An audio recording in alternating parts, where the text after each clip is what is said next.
Namaskar, Pranam, a very good evening to the audience of Pavitra. And we are here on this very auspicious day uh, of Ashtami and Navmi, both the days being celebrated together. Ashtami, the day of Mahagauri, Navmi, the day of Siddhidatri. The two days, the 8th and the 9th Swarupa of Durga. And I have with me someone for whom I would just say, though she would disagree, and there would be almost a very loud voice of dissent, but I'd be honest. And whatever I've heard about her, I've spoken to her, and now as I see her, I've also seen her through her son. And you know what? One of the Swarupas of Durga is Skanda Mata. Skanda Mata is the mother of Lord Skand Kartikeya. And what a matter of pride to be known by your son's name. And so much before I met her, I'd met Gauravani Prabhu, her son, an internationally acclaimed Kirtan artist. And the first thought that came to my mind was, I must meet his mom. I must meet her. Oh, what a child. How she has shaped him up. What sanskaras. And I was amazed at his devotion, his melodious voice, the way he connected with all of us. And it was an experience of a lifetime. And here I am today, feeling extremely blessed to be in the presence of a Devi. Urban Devi, that's her platform. She's founder of the Urban Devi, a collective based out of Bhakti Center at New York City. She's an activist in spiritual empowerment and interfaith dialogue. She and her husband lead a Vaishnava Christian and a Vaishnava Muslim dialogue every year. So the intent is so divine and so noble, harmonizing, bringing together on a spiritual platform. She is also a member of the Board of Trustees of the Bhakti Vedanta College, Belgium. She's part of a committee that advises the governing body of the International Society of Krishna Consciousness. Her life is dedicated to spreading the message of her Guru Srila Prabhupada, of the Bhagavad Gita, of the scriptures, of Bhakti Yoga. And she travels extensively in India, the USA, and Canada. It's my proud privilege to welcome on this platform, Rukmini Walker. Rukmini, a very warm welcome to you. And just before I was logging in, I remembered reading somewhere that a Vaishnava is like a crane, a hen, and some salt. It was really interesting. Crane, because a crane is very focused and it migrates. So Vaishnava is focused and leaves that place where there is too much of this material world and migrates to a more spiritual environment. A hen is able to pick the best of food from even the dirtiest of places. And salt, such an essential ingredient of our food. But we never say, oh wow, what salt did we have? We just talk about the dish. And without the salt, the dish would be nothing. And I thought that was a very interesting definition of a Vaishnava. And here I have you, the embodiment of an ideal devotee. Welcome to this platform. And we're going to talk about balancing the feminine and masculine energy. And do you see any kind of difference between the two? Do you see a world where they are at crossroads and constantly at war? Thank you so much for welcoming me so kindly. Let me begin with a few prayers to my Srila Prabhupada. Om Jnanatimirandasya Jnananjana Salakaya Chakshum Militam Yena Tasmai Shri Gurave Namaha. Nama Om Vishnu Padaya Krishna Prastaya Bhutale Shrimate Bhaktivedanta Swaminiti Namane. Namaste Saraswati Deve Gauravani Pracharine Nirvishesha Sunyavadi Paschatya Desha Tarine. Thank you so much for welcoming me so lovingly. And while you were speaking, I was thinking actually of two other animals, the honeybee and the fly. And we all have a tendency in material consciousness to be like that fly, to go wherever there's something dirty or something unclean or something negative. But the Bhakti Shastras advise us to be like the honeybee, to always find the essence and find the nectar and find the good qualities in a place, or try to uplift a person or a place, wherever we may be. So that's what I was thinking. So you asked a question, but I missed the question. I was wondering about the topic for the day. We're going to talk about the masculine and the feminine energy and coming together of both, balancing. Do you see a world where we really need to do that? Is there a lot of conflict between the two? How do you perceive the situation as of now? I think in the competitive material world, or material consciousness, material thinking, whether we're men or women, the standards of empowerment tend to be based on what we kind of stereotypically think of as male, based on achieving and climbing the corporate ladder and smashing the glass ceilings. But in a consciousness of bhakti, bhakti is a process that, rather than achieving, it's a descending process. And in the bhakti consciousness, both men and women seek spiritual empowerment. And in spiritual consciousness, it's more a matter of bending down to uplift others. Because in that kind of consciousness and that kind of balance, I see that what's good for me is also good for the world. So when I can uplift my own consciousness emotionally, mentally, spiritually, in all ways, physically, then I have the chance to also uplift the others who are around me, my family, my community. And it reverberates. Actually, once when I was a very young devotee, I heard Srila Prabhupada give a beautiful example that if you throw a pebble into the center of a pond, then so many circles will radiate out from that center harmoniously. And I think this word harmony is a great key to be in balance, to be in harmony.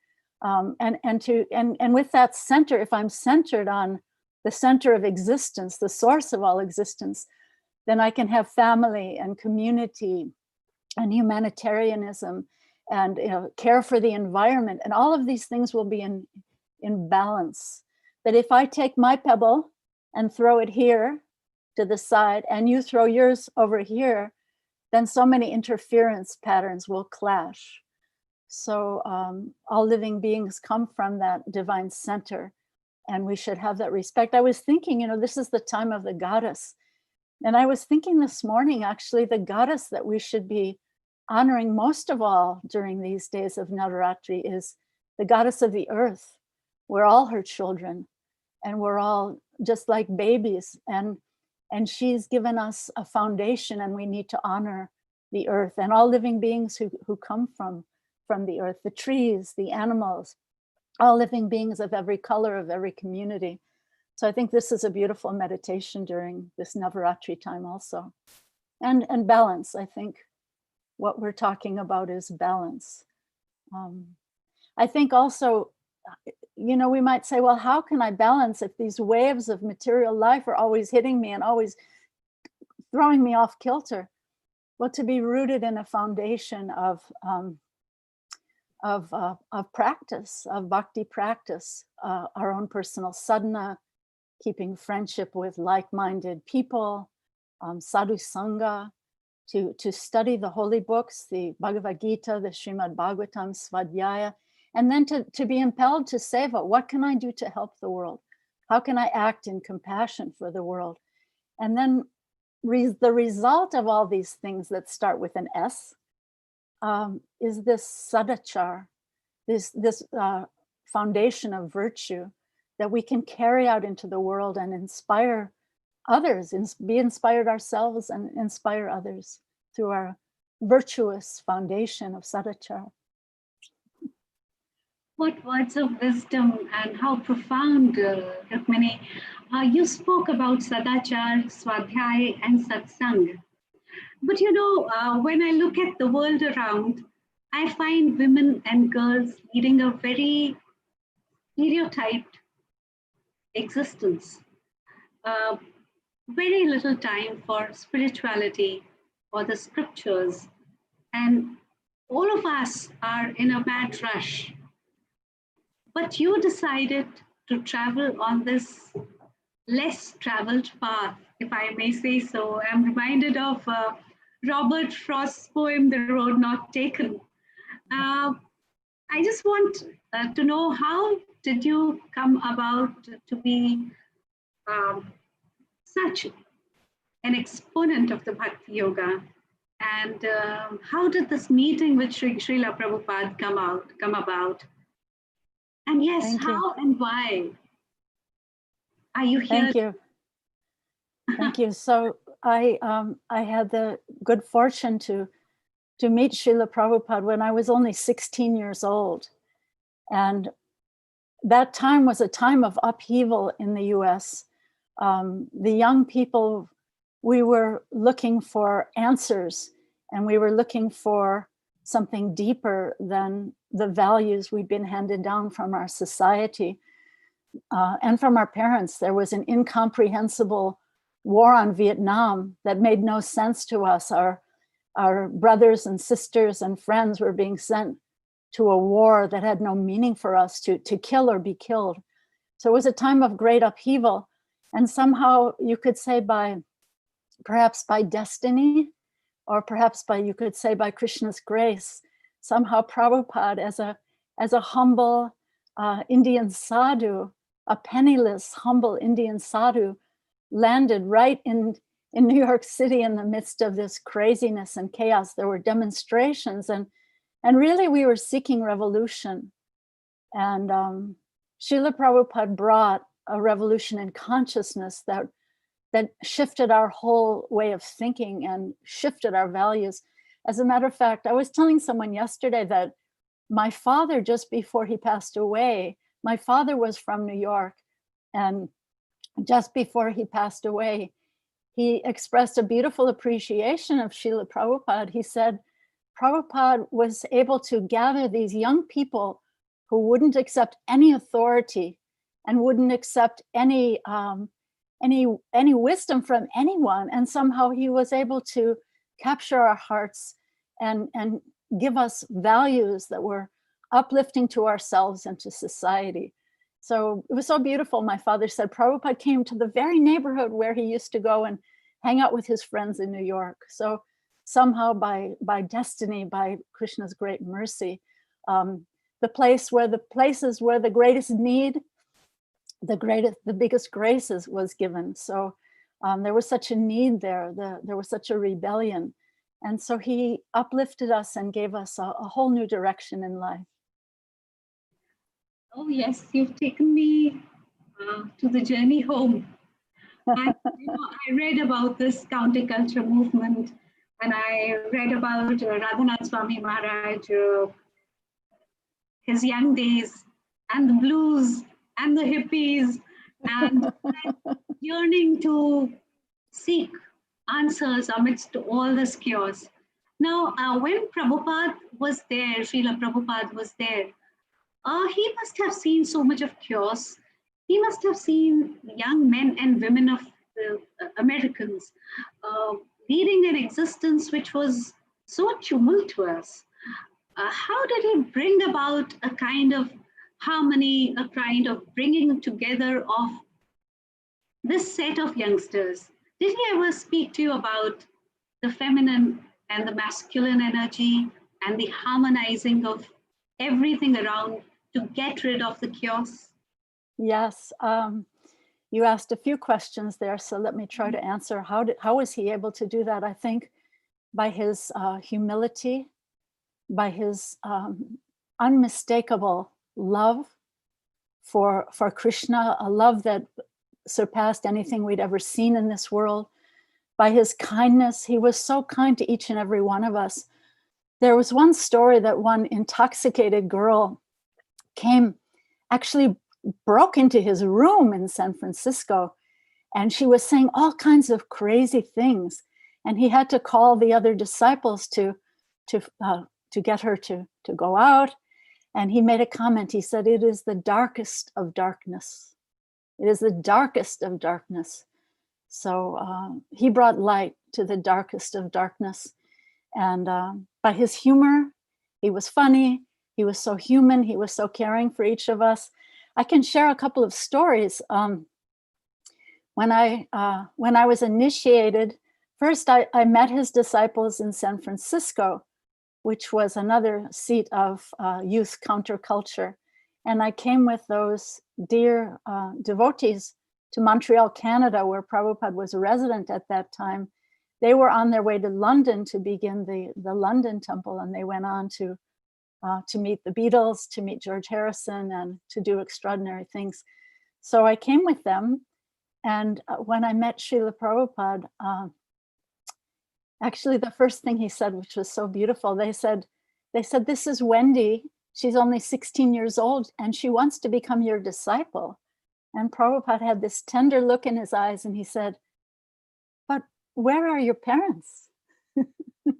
So compassionate, thinking of the suffering of my parents actually at that time. And I was initiated a few days later.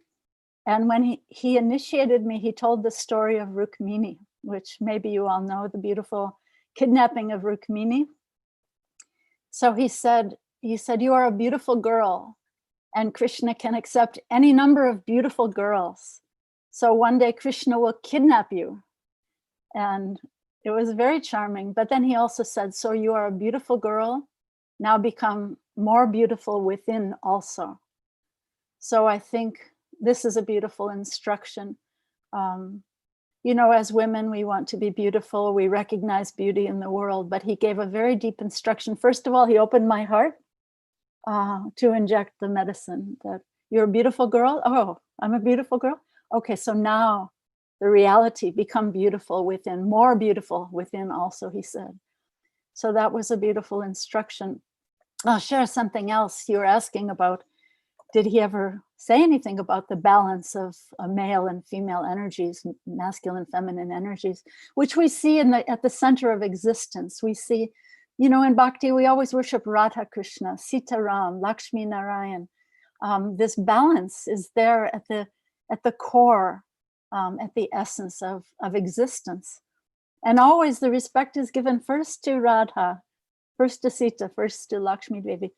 So I want to share another story of Srila Prabhupada that at one time I was in his room with a group of other disciples in his little apartment behind the storefront in New York. And he was looking deeply into each one of our eyes. And he looked from one to the next to the next. He said, "I want each one of you to open a temple somewhere." Amazing. He was sending his disciples to Japan, to South America, all over the world, unqualified people. Practically, we were teenagers. The old men and old women were maybe 20-something. I heard him say that. "I want each one of you to open a temple somewhere." So I was so young and impetuous, as I still am. And I said, "Even the girls?" We called him Swamiji at that time. I said, even the girls, Swamiji? And he was smiling, he was laughing a bit. And he said, yes, even the girls. He said, there is no difference between the boys and the girls. When you're sharing Krishna consciousness, there is no difference between the boys and the girls. And then he began to speak about Janavi Devi, who was the wife of Nityananda Prabhu. And she was the acharya of the whole Gaudiya Sampradaya at that time. And all the Goswamis revered her and respected her. So that was a very beautiful thing. So to answer a little bit more in terms of our lives, I think women have a natural nurturing energy. They create the atmosphere in the home, a sacred atmosphere in the home. But there's also a courageous compassion that a woman can have when she stands up to protect herself from abuse or to protect her children. Then she becomes even more glorious. And in the same way, men, we expect our husbands to support the family. That's a given, right? But when a man can show some gentility and some vulnerability to also offer to help with the kids or pick up things or maybe sometimes cook, whatever, then he shows another side, a softer side. That's very beautiful. I was thinking, Arjuna is chastised by Lord Krishna, the great warrior, right? He's chastised by Lord Krishna that his compassion in the beginning of Bhagavad Gita is being misplaced, right? But Prabhupada also states in his explanations that because of the soft-heartedness of Arjuna, he was eligible to receive the instructions of Lord Krishna. So this is the quality of a devotee. Even in the great warrior Arjuna, we see the soft-heartedness of compassion. And then I was thinking of Draupadi. At the time when her 5 sons were killed by Ashvatthama, and Arjuna promised to bring the killer of her sons before her.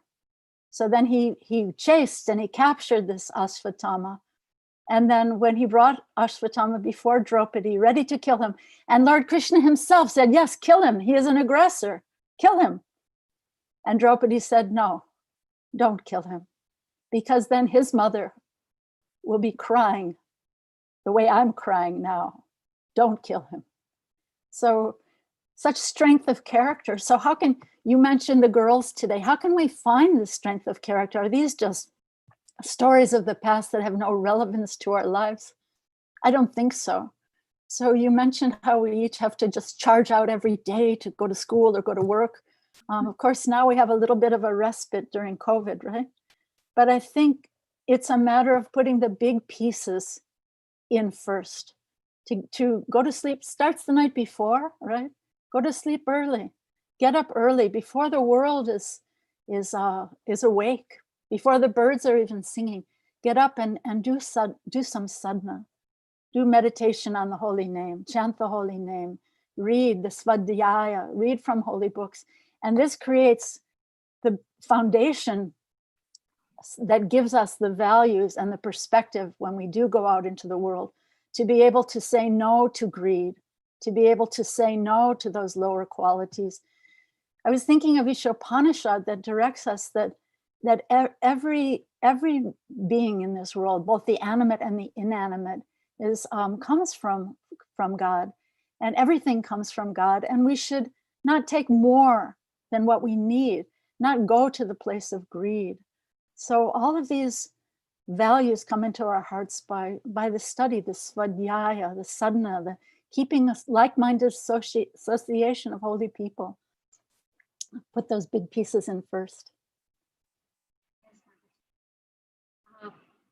I'm thinking,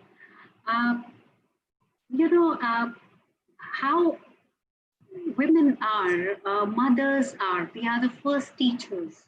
Yes. They teach the child values in life. But somehow in India, a girl is a girl, a boy is a boy, and the twain shall never meet. There's a distinction. There's gender bias. I'm sure uh, such emotions, such biases are prevalent elsewhere as well. But I'm talking about my country here. And how do you think a woman as a mother can inculcate these values in her daughter or son and say, you are my daughter, you are a girl, yet you must have the courage. You could be the slayer of all evil like the goddess Durga. And she can tell her son that, look, you can cook for your wife. You can be as emotional, as sensitive, or as soft as a woman is. So you have both the qualities. How can she do that? And how can she inculcate these values in her children from a very young age? I think it's very important to have role models. And in former times in India, probably more than anywhere else in the world, people would sit together, read from the Mahabharata, read from the Ramayana in the evening, all sitting family together. Nowadays, it's hard to catch the whole family to be in one room together, right? Or if they are in one room, they're all on their own separate phones watching something else, right? But these role models are very important. I was thinking of Sita Devi. There's a beautiful story that when Sita Devi was in the Ashok Van and Ravana was trying to torment her and beg her, coerce her to be his wife, she put just a simple blade of grass between him and her, and just meant to show that whatever you're offering me, whatever wealth, whatever opulence, whatever jewels or gorgeous dresses, whatever you're offering me is insignificant as a blade of grass because I belong to Ram. So her values and her love for Ram. So I think this is very, very important to inculcate in our children. These values and role models, to be role models ourselves. Another story about Sita Devi I don't want to forget was when Hanuman came and he was up in the tree and he was telling her, I can kill all these Rakshasis who are tormenting you. And Sita Devi said, no, Hanuman, we're guests in their kingdom and they're only serving their king as best they know how. So no, don't kill them. So such extraordinary compassion.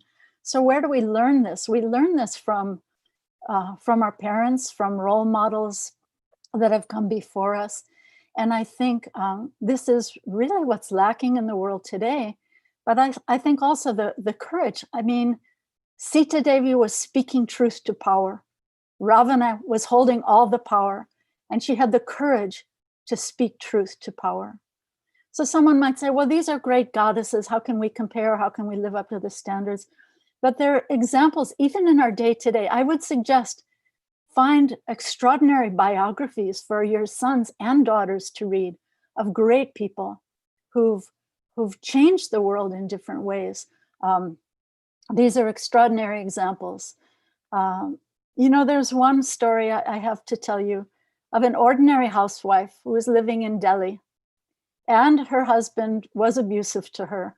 She had no respect in the family. Her name was Kalavati. She's no longer living, but she was just an ordinary Delhi housewife. And she used to cook for the family. I heard this story from her dear niece, and I love this story. She used to cook for the family, but she would always cook extra. And she would take the extra. She was a devotee of Krishna, so whatever she cooked, she would offer to Krishna. She would take the extra prasad, and out the back door of her house, she would feed the beggars and feed the poor people every day.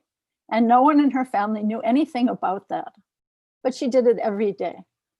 And then she got cancer and she passed away, and they had this memorial service for her.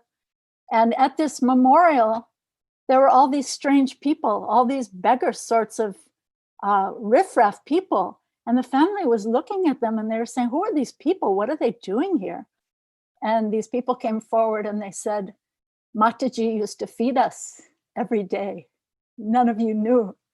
but she used to feed us every day. And the other part of the story that I forgot to tell was that when she was dying, she had cancer. And when she was dying, she was saying to the family that was there with her, she was saying, I see it. I see Krishna's chariot coming for me. She was actually seeing the chariot of Krishna coming down to deliver her as she was on her deathbed. So these are extraordinary people, but also real people in our world, not only in the past, but today also. As far as our boys, I sent you that something that I saw online, the story of two runners. They were in a race. This happened just recently. It came through my WhatsApp. So there was a runner from Kenya, and he was out ahead of the others, but he got a little confused. He wasn't sure if there was one more round around the track. And so he was looking at his watch, but he was just about to cross the finish line. So this young man who was behind him, who was from Spain, he pushed that other man forward in front of him so that he could win. And afterwards, he was being interviewed by a journalist, and the journalist was saying, why did you do that? You could have won. Why did you push him forward? That was your chance. And the young man from Spain, he said, no, what would my mother have said? What would I have said to my mother if I've done that? He was the winner. He was meant to win.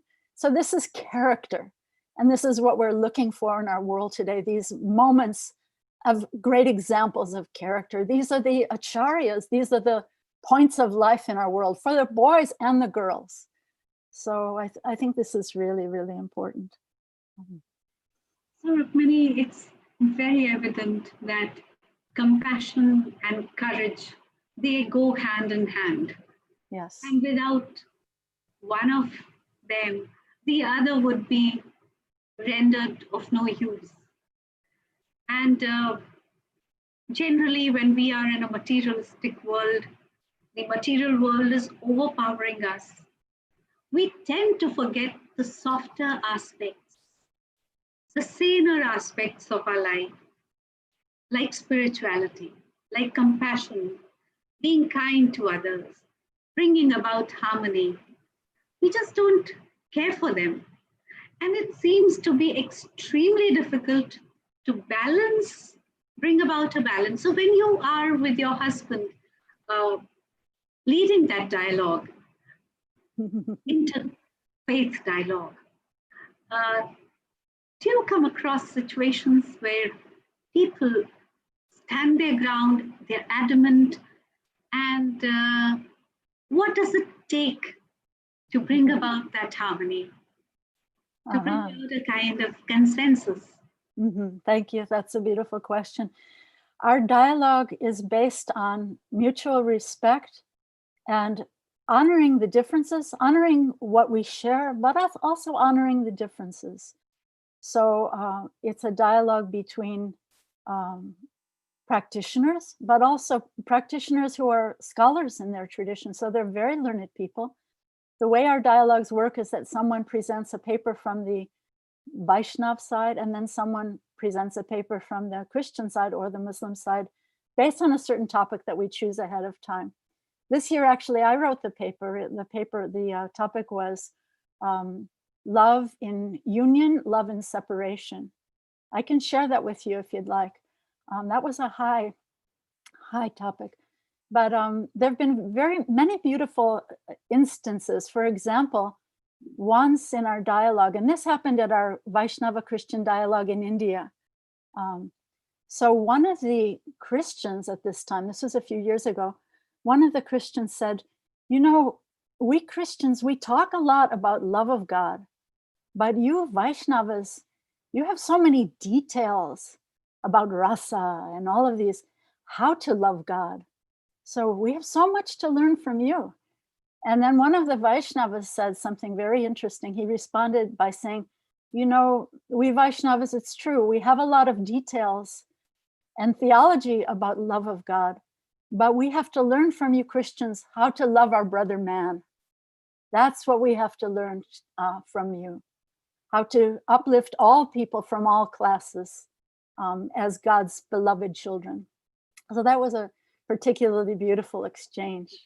Thank you for asking that question. That's beautiful, because this world is torn by strife, and the kind of news that we hear, what the visuals that we see, and especially in our part of the world, they are very disturbing, very intimidating.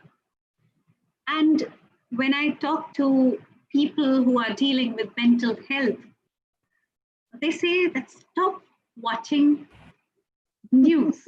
And it's so dangerous, Rukmini, because news, channels, films, they are such potent tools to bring about harmony, such potent tools to send a message across that the feminine and the masculine energy needs to be together in perfect balance. But this is what they are not doing at all. Yes. What is your experience in your part of the world? Well, it's certainly this, we have the same kind of craziness going on here as I'm sure you well know. And the different political parties are at war and deprecating each other's positions. And it's a terrible thing, but I think we all have too much of a steady diet of all of this news. And maybe we watch so much news, especially when we're watching it, it's even more, because then it's attacking us visually and through our ears and in all ways, to maybe, and then we say, oh, well, I don't really have time to read Bhagavad Gita or Srimad Bhagavatam, because why? We haven't put those big pieces in our day, first of all. So I think, sometimes we talk about reducing our weight. We should reduce our weight of that consumption of this mundane news, which is coming in, and especially when it's visual. I think we should not be oblivious to what's happening in the world, but we should really, really reduce our consumption of that media, because it's so detrimental.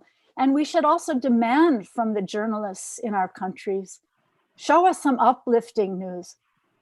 Give us stories of great examples and role models. That's what we want for our children, not all of this violence and chaos and craziness, which is there. I mean, I think on the bhakti path, it's very important to understand that we should have a healthy pessimism about this world, but also a healthy optimism about what's coming to us spiritually from the eternal realm.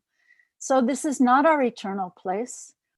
These different political issues that come across our plate, that come through our lives, these things are temporary.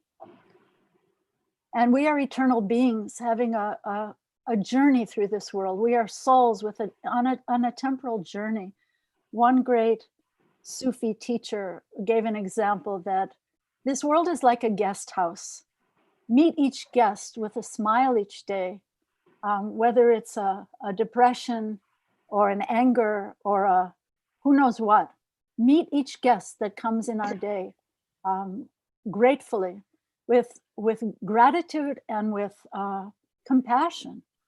So this is a bhakti optimism, because my vision is fixed on the pole star of the instructions of my guru and Lord Gauranga, Lord Shri Krishna. My vision is not fixed in the muddy puddles of this world, or just like the lotus. We hear about the lotus. So this is Navratri, right? All these goddesses, they're either holding a lotus or they're sitting on a lotus. So what is this important image of a lotus? The lotus comes from the mud. It's born out of the mud and the muck, and it grows to be the pinnacle of all beauty. So I think this is a very important example for us. We're all coming from the muck. Our lives are full of so many problems, so many arguments. We have anxieties about our husband, about our children, about the world. But to be like a lotus, to not be, the drop of water falls off the lotus, right? So to not be encumbered by the temporary waves that come through this world, but to have our eyes and our vision and our goals fixed on a higher world, we're meant for a higher life, right? We come from a higher place. We're all part and parcel of the Supreme Lord Krishna. And we're meant for a higher love. We're meant for a higher life. So we have to have our vision fixed like that. So when you're talking about a higher life, it's evident that without a balance and equilibrium between the two kinds of energies, or a balance and an equilibrium even in the outer world, it's not possible to achieve those goals in life. And when I was going through your resume, I came across this that you're a member of the Board of Trustees of the Bhakti Vedanta College, Belgium. Yeah. So we moved from parenting to satsang to films and media as a potent tool to bring about this kind of harmony between the two energies. What would you say about education at the school level and at the level of the college? Education is so important. And there really needs to be a value-based education. We need to demand that of the colleges and the high schools. I know there was a beautiful initiative in Delhi. They had, what did they call it? A Gita Values Olympiad. A very dear friend of mine, Suruchi Mittar, and her friends at the Punjabi Bagh ISKCON temple created what they called a Gita Values Olympiad. And they challenged the students in the elementary schools, and they had participation of many schools. Even some Christian schools were also involved. So across Delhi, I think, let's see, the first time they did it, they had maybe 32 schools involved. And then I think this year they doubled it. And they gave prizes to the children that they would like, a bicycle and a computer and all these wonderful, attractive prizes for studying Bhagavad Gita. And then they interviewed the students. I was there at their first,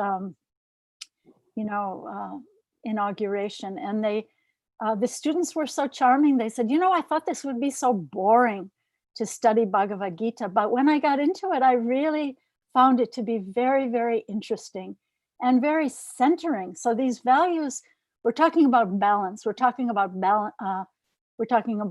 having a foundation of values. So having this foundation is so important. Many of us have built our own homes, and when our friends come and visit our homes, we think, what a lovely home, lovely paintings, lovely curtains, lovely couch and decorations. But no one says, I really admire your foundation. Just like you were saying about the salt. Nobody says, the salt in this dish is very perfect or very delicious.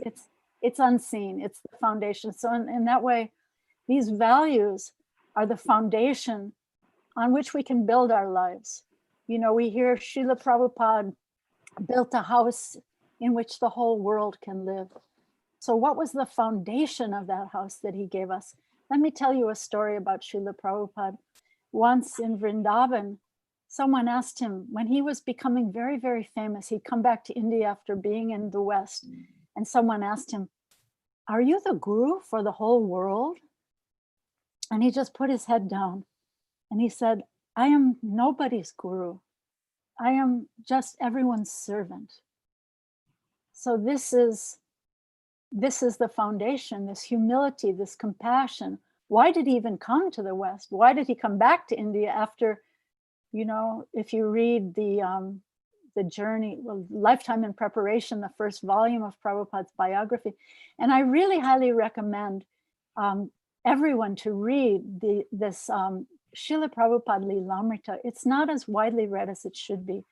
And if you're hoping to inculcate values in yourself, your husband, your son, your daughter, please ask them to read this story. The first volume, when you read it, it's called A Lifetime in Preparation. You could say it's a story of failure. Everything Prabhupada tried to do in India was a more or less failure. Sometimes it would look like he would have a little bit of success, and then that would also fail. So failure after failure after failure. So failure is, character is built on success, is built on having so many failures, but having the determination that with my strong desire and with the grace of God, that I will be successful. And that success is not a material thing either, because we look at Hanuman, who could throw immense boulders into the ocean, and the tiny spider, who was also doing his best. So success is based on our sincere desire to try our very best. And, one American president said, comparison is the thief of joy, which I think is very, very wise. Sometimes we compare ourselves, oh, my brother is so much better than I am at this or that or the other thing. But no, to know that I have my unique gifts. Every daughter, every son should be taught, you have your unique gifts given by God. And what you do with them, how you develop them, will be your gift back to God, your gift to the world. And that's not to be compared with anyone else. Whether you're a boy or a girl, you can give something wonderful to the world based on values of compassion and care and an inspiration of seeing all living beings as connected to Lord Krishna, that they deserve our love, whatever talents you have. Yes. And Rukmini, you talked about scriptures and the beautiful stories. And you talked about your experiences with your guru and his words of wisdom, his nectarian words. But this generation, in fact, every generation, is torn by this gap, this divide between what they consider as modern and what they consider as tradition or out of date, out of sync with the modern times.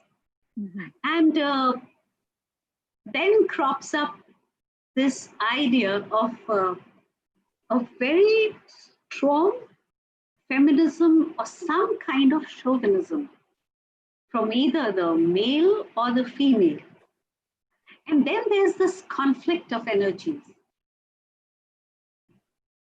How does one bring about, other than, we talk about the scriptures, all right, we will read the scriptures, but what about this generation divide, this gap? What would you say to the feminists, or what would you say to the chauvinists who are, just trying to prove a point?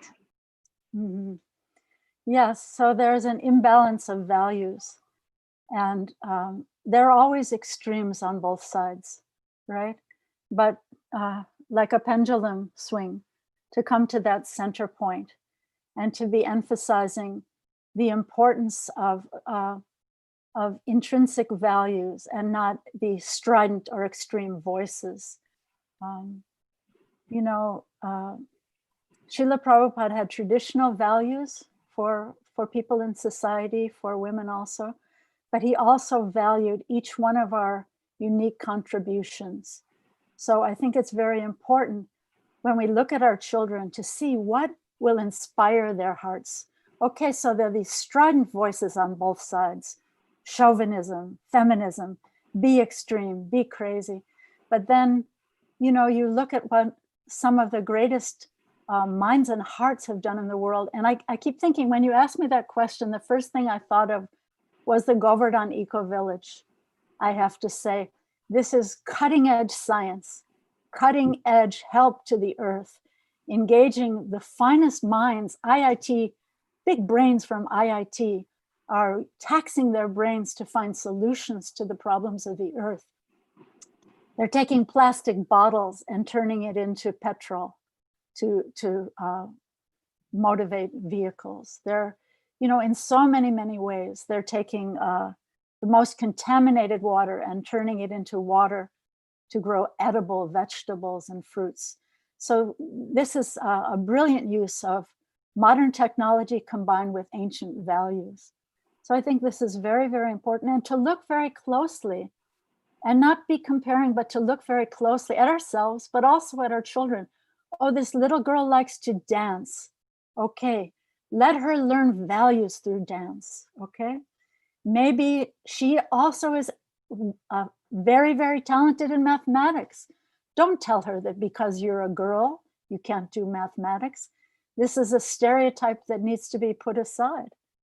Some of the greatest scientists in history have also been women, Madame Curie and others, So look at the abilities that we have in our hearts.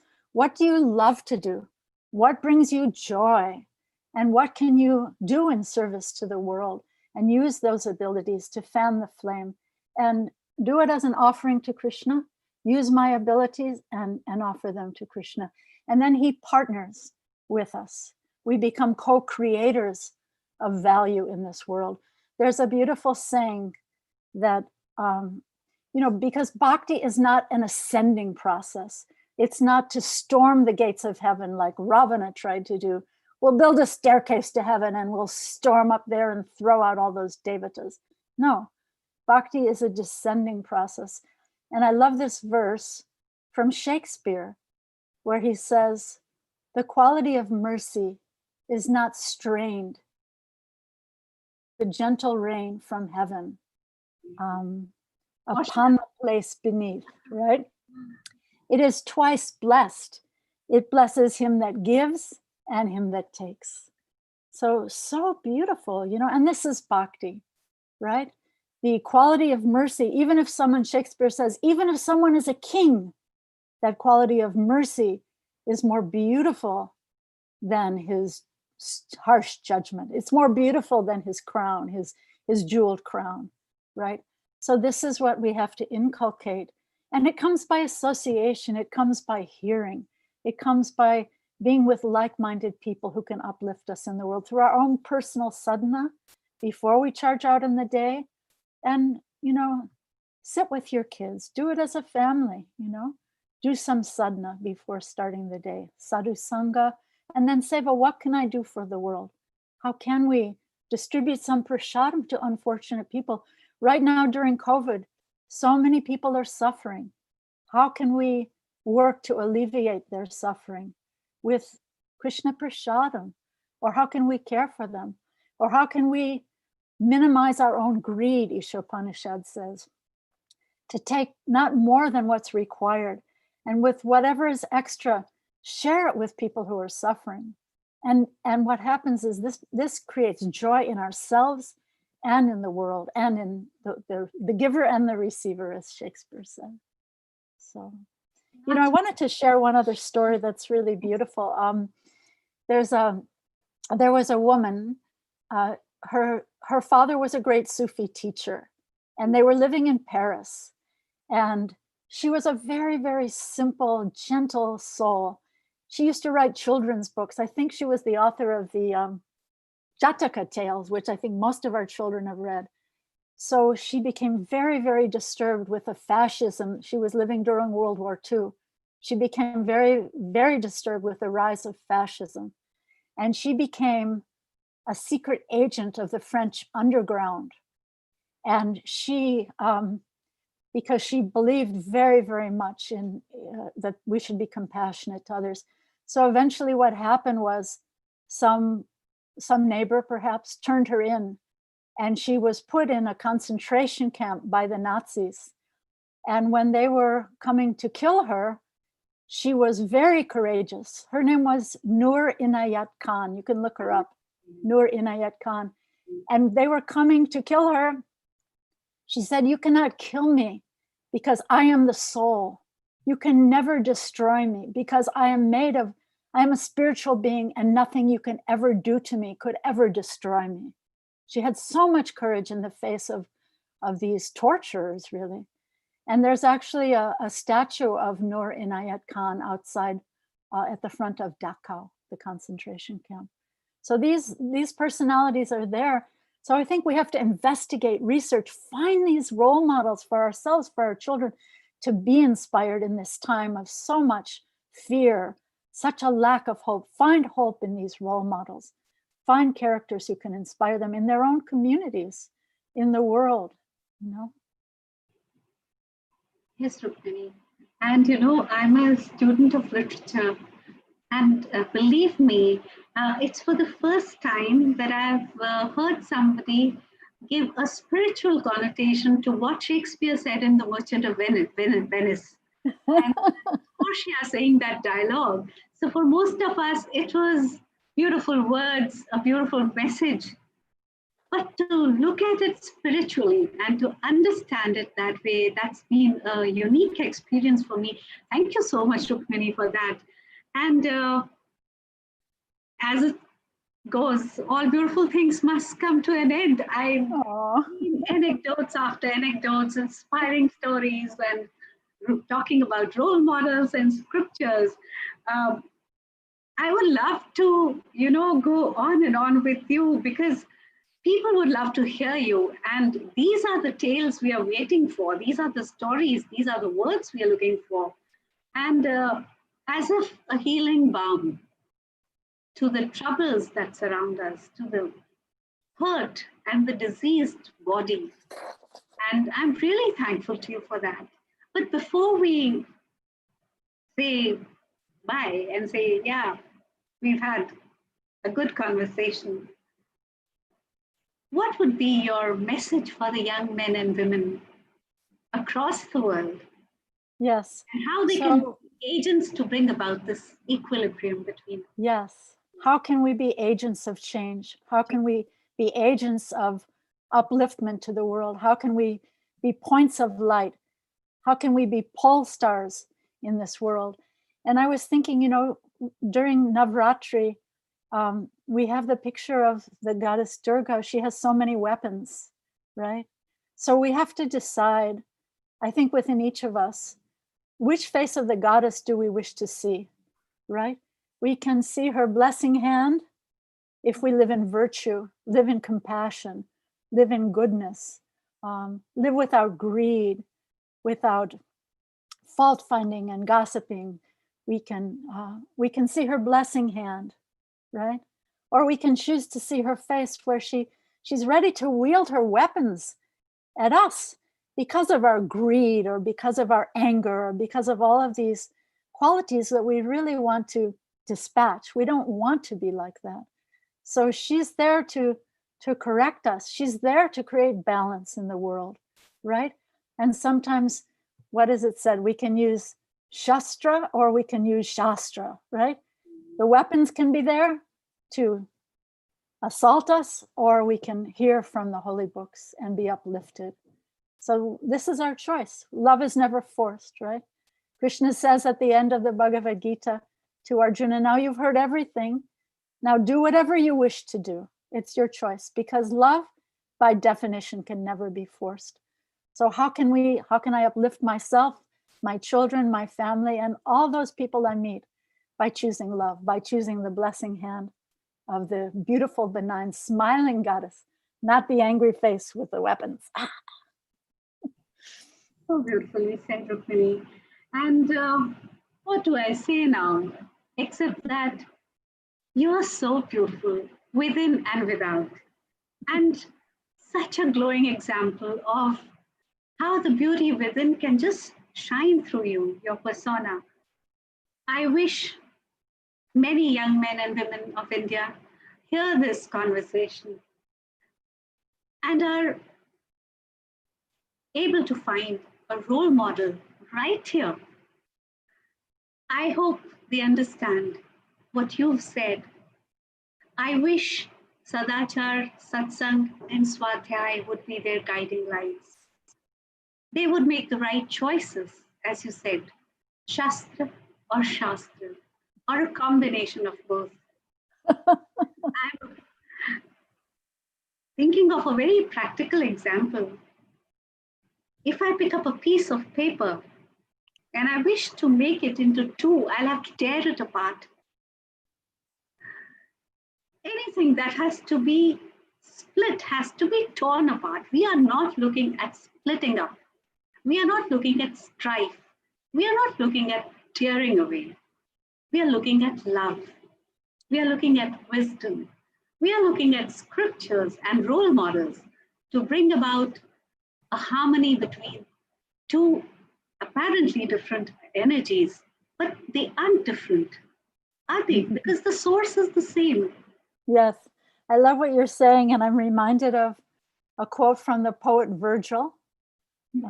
You like these international quotes. Yeah. But the poet Virgil said, love conquers all, so therefore we too should be conquered by love. So love is the greatest force in the world. What are we all looking for in our hearts? We're looking to love and to be loved for who we really are, without the games, without the false masks. And I think this is what's being given in the path of bhakti. I call the path of bhakti the yoga of gratitude. To be aware of the gifts we've received and to express our gratitude to Lord Krishna, to our moms, to our dads, to our siblings, to our kids. You know, I love this one quote from Khalil Gibran where he says, because we're talking about kids, he says, "Your children are arrows sent forth from your bow. You may strive to be like them, but do not strive to make them like you." So we shouldn't, as moms, we shouldn't be trying to force a square peg into a round hole and force our children to become like us, or to fulfill our vicarious ambitions through our children. Oh, I want him to be a doctor. I want him to be an engineer. What does he want to do? What are his gifts to the world? And I also wanted to say that sometimes we find role models in our very own lives, among the very smallest people, the most humble people. At one time, my husband and I had a business in a local airport, and there was a cleaning lady who was so wise. She was a Christian lady, and when you would ask her, "How are you today?" she would say, "I am blessed. Today I am blessed." And it was so funny because the big executives who were making the, six-figure incomes were coming to her for personal advice. What should I do? I'm having marital problems. And she would give them advice, this simple cleaning lady. So sometimes those role models are right before our eyes and we don't even notice them. So I think that's also important to see. Thank you so much, Rukmini. And I'm already looking forward to another conversation with you. And we'll get in touch with you, we'll speak with you. I'm so glad that Krishna has connected me to you through this medium, through this internet, through Zoom. And I found a guide, I found a friend, and it's been a very, very emotional and a personal experience for me. Thank you so much for being there. And yes, please think of another topic, another conversation, so that we're together again. And Pavitra, Team Pavitra thanks you from the bottom of their hearts for giving us your valuable time and for your words of wisdom, your pearls of wisdom, and the nectar of bhakti. Thank you so much. Yeah, it's my great honor to serve in any way and to serve the beautiful Pavitra community. So thank you. Rukmini. And now we can see how love, spirituality, scriptures, and bhakti, they all can come together to show us how to bring about an equilibrium, a balance between the masculine and feminine energies. And not only that, an equilibrium in this whole existence, this whole world where we are living. And amidst these challenging times, your words provided a ray of hope. I'm so thankful to you. Thank you so much. So much. Hare Krishna. Thank you, Team Pavitra, for this wonderful opportunity to listen to Rukmini Walker. Thank you, audience of Pavitra. We are always there for you. Thank you so much for standing by us and for encouraging us. Thank you once again. And see you again, Rukmini. Thank you, my honor. Thank you very much.